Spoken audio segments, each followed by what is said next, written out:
This video will show you how to read and understand the bibliographic record of an item in Scout. To see an item's bib record, select the title from the search results page. The bib record gives you more information about the item, which can help you decide if a source is relevant to your project. The record is made up of metadata elements.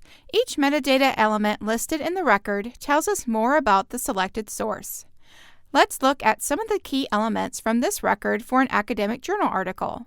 The top header provides us with some of the most important information, including the title, the name of the journal where the article was published, the name of the database in which it can be accessed, as well as the author's name. Scrolling down to the additional information section, we will also find other elements that are helpful in learning more about a source, one of which is subject terms. Subject terms are words assigned or tagged to an article that summarize what the article is about. Subject terms can also be referred to as keywords, subject headings, or author-supplied keywords. Next, take a look at the abstract. It will provide a short summary of the article. Finally, the DOI, or Digital Object Identifier, is the unique number assigned to an article.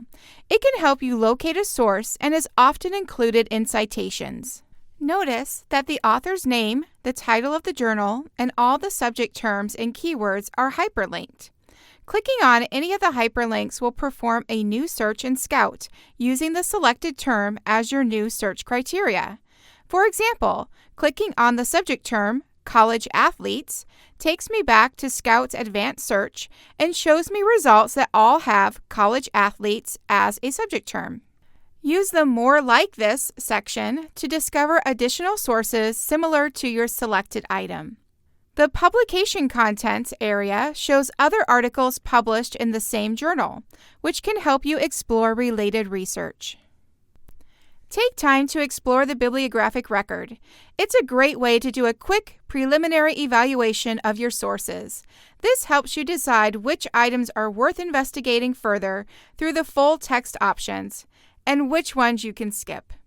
This step can save you valuable time and keep your research focused. For assistance with your research, contact the library at lib.ua.edu. Happy searching!